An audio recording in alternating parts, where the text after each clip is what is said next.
एक माँ जो अस्पताल आई थी उम्मीद लेकर, और एक परिवार जो नए मेहमान का इंतजार कर रहा था। लेकिन कुछ परिवार घर वापस लौटे, खुशियों के साथ नहीं, सवालों के साथ। और अब उन्हीं सवालों के बीच सामने आया है एक ऐसा खुलासा जिसने राजस्थान की स्वास्थ्य व्यवस्था को कटघरे में खड़ा कर दिया है। क्योंकि जिस इंजेक्शन पर प्रसव के दौरान भरोसा किया जाता है, जांच में उसी इंजेक्शन में दवा की जरूरी मात्रा ना के बराबर मिलने की बात सामने आई है। अब सवाल सिर्फ इतना नहीं कि गलती कहां हुई, सवाल यह है क्या इलाज के नाम पर सिस्टम ने भरोसा खो दिया है। नमस्कार, इन खबर देख रहे हैं आप, मैं हूं आपके साथ भानुदेव अग्निहोत्री। खबर राजस्थान के कोटा से जुड़े उस मामले की जिसने अस्पताल, स्वास्थ्य विभाग, दवा सप्लाई सिस्टम और प्रशासन सबको एक साथ सवालों के घेरे में लाकर खड़ा किया है। कोटा में 5 प्रसूताओं की मौत, ऑक्सीटोसिन इंजेक्शन पर बड़ा खुलासा, 16,000 इंजेक्शनों की सप्लाई, 3,501 इंजेक्शन जब्त और करीब 12,499 इंजेक्शन पहले ही हो चुके हैं इस्तेमाल। आखिर क्या है पूरा मामला, आइए समझते हैं मामला कहां से शुरू हुआ।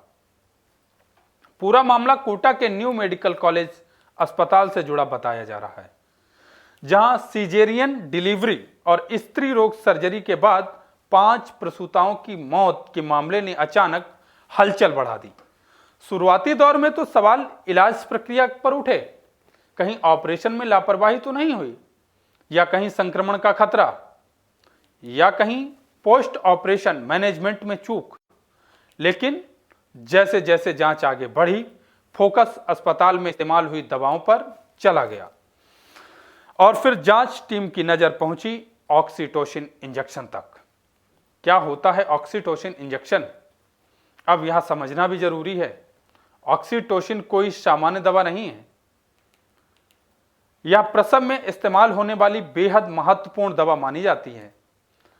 इसका उपयोग किया जाता है प्रसव पीड़ा शुरू कराने में, गर्भाशय संकुचन बढ़ाने में, डिलीवरी के बाद ज्यादा रक्तस्राव रोकने में और कई बार प्रसूता की जान बचाने में। यानी अगर इस दवा की गुणवत्ता पर सवाल उठाते हैं तो मामला सीधे मात्र स्वास्थ्य सुरक्षा से जुड़ जाता है। जांच में क्या सामने आया है? जांच रिपोर्ट में सामने आया है कि जिन इंजेक्शनों के सैंपल लिए गए उनमें जरूरी सक्रिय तत्व ऑक्सीटोसिन मानक के अनुरूप नहीं मिला। कुछ रिपोर्टों में इसकी मात्रा 0 तो कुछ में नगण्य, मतलब ना के बराबर बताई गई।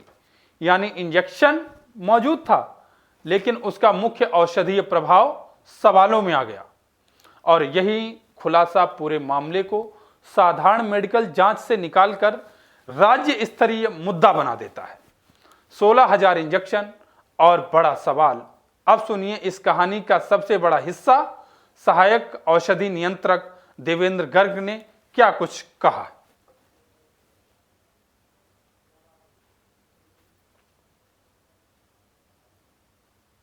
नमूने लिए गए थे, जिसमें से 19 नमूनों की टेस्ट रिपोर्ट में सैंपल मानक कोटि के मिले। एक नमूना अमानक कोटि का था, उसमें कंटेंट ऑक्सीटोसिन के नील मिले हैं।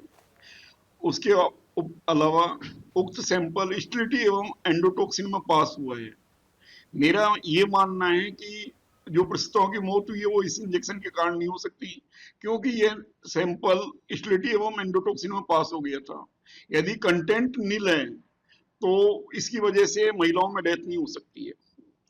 ये सही है कि इंजेक्शन ने काम नहीं किया, लेकिन अगर ये इंजेक्शन काम नहीं कर रहा था तो इसके अलावा चिकित्सक यदि चाहते और उनको ये लग रहा था कि ये इंजेक्शन काम नहीं कर रहा तो इनको प्रोस्टेडिन इंजेक्शन काम में ले सकते थे। लेकिन जब ये है कि मानक कोटि का नहीं था, ये 0 कंटेंट था इसके अंदर, ऑक्सीटोसिन के अंदर। सहायक औषधि नियंत्रक देवेंद्र गर्ग ने बताया कि सैंपल रिपोर्ट आते ही उच्च अधिकारियों को सूचना दे दी गई। इसके बाद जांच तेज हुई, सिस्टम ने छापेमारी की और इंजेक्शन बरामद किए गए। जांच में सामने आया कि संबंधित अस्पतालों और सप्लाई चेन में कुल 16,000 ऑक्सीटोसिन इंजेक्शन मौजूद थे। इनमें से 3,501 इंजेक्शन जब्त कर लिए गए। लेकिन चौंकाने वाली बात यह रही कि करीब 12,499 इंजेक्शन पहले ही उपयोग किए जा चुके थे, मतलब लगाए जा चुके थे। यानी जिन इंजेक्शनों पर सवाल उठ रहे हैं उनका बड़ा हिस्सा पहले ही सिस्टम में इस्तेमाल हो चुका था। उनकी कुल कीमत लगभग 1.5 लाख रुपए बताई जा रही है। लेकिन सवाल कीमत का नहीं, भरोसे का है। जांच किस दिशा में जा रही है? अब जांच कई स्तरों पर चल रही है। जांच की बात तो जांच होती रहेगी, लेकिन जनता का पहला सवाल क्या है? क्या दवा निर्माण स्तर पर गड़बड़ी हुई? दूसरा, क्या सप्लाई के दौरान क्वालिटी चेक कमजोर रहा? तीसरा सवाल, क्या अस्पतालों तक पहुंचने से पहले बैच टेस्टिंग हुई थी? और अगर हुई तो कमी पकड़ में क्यों नहीं आई? क्योंकि अगर हजारों इंजेक्शन सिस्टम में घूम रहे थे तो निगरानी व्यवस्था आखिर क्या कर रही थी? अब आपको बताते हैं कि किस इंजेक्शन पर उठे सवाल। मीडिया रिपोर्ट में जिस बैच का जिक्र सामने आया है उसे टॉक्सिन, ऑक्सोटॉक्सिन इंजेक्शन बताया गया है और इसका निर्माण जैक्सन लेबोरेटरीज प्राइवेट लिमिटेड से जुड़ा बताया जा रहा है।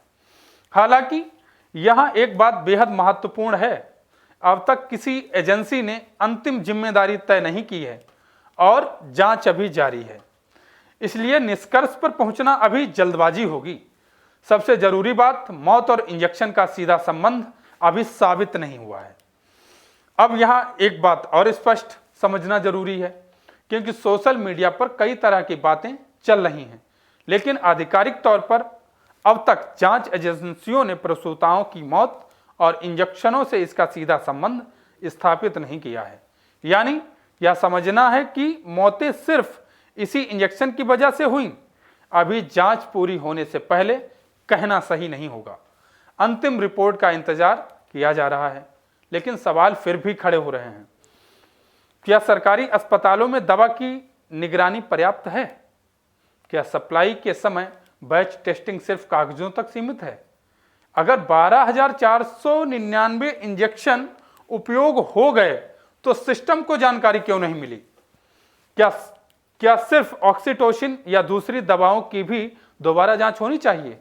और सबसे बड़ा सवाल, अगर अस्पताल पहुंची दवा पर भी शक हो जाए तो मरीज भरोसा किस पर करे?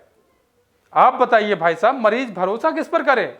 फिलहाल कोटा का यह मामला अब सिर्फ प्रसूताओं की मौत की जांच नहीं, बल्कि राजस्थान की स्वास्थ्य व्यवस्था, दवा सप्लाई सिस्टम, क्वालिटी कंट्रोल और सरकारी निगरानी तंत्र की सबसे बड़ी परीक्षा बन चुका है। जांच जारी है, रिपोर्ट का इंतजार है, लेकिन सवाल अभी भी जिंदा है और उन सवालों के जवाब सिर्फ परिवार नहीं, पूरा देश जानना चाहता है। आपकी क्या राय है? क्या सरकारी अस्पतालों की दवा सप्लाई की थर्ड पार्टी ऑडिट अनिवार्य लैब जांच होनी चाहिए?